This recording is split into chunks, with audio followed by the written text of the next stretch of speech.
સાંભળો, હા બોલ. મારી પાસે તમારા માટે એક જોરદાર સમાચાર છે. શું કર્યું બાજુ? એટલે હવે કઈ રીતે કહું? હવે કેમ શરમાઈ બોલ ને. સાચું કહી દઉં? હા. જલ્દી હવે આપણે છે ને 2 માંથી 3 થઈ જઈશું. હે? હો કાકા કઈ રીતે? મને જ નહીં ખબર. શું વાત છે? હા, ના હોય યાર ત્યાં.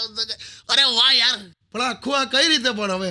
મને નહીં ખબર. આ ભગવાનનો આશીર્વાદ યાર. શું વાત સાચે કે યાર? કેમ આ છેલ્લા 2 દિવસથી આપણા ઘરની બહાર કાગડો કાં કાં કરે તો તમને અંદાજો ના આવ્યો? પણ કાગડો કાંકા કરે એટલે આપણા ઘરે હું તો કેવી રીતે ખબર પડેલી?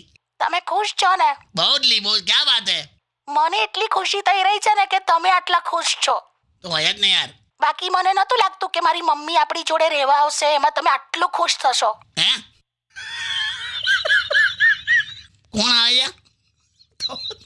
તમારા સાસુ આવે છે. મમ્મી આવે છે? હા, એટલે તો મેં કીધું કે આપણે હવે 2 ના 3 થઈ જઈશું.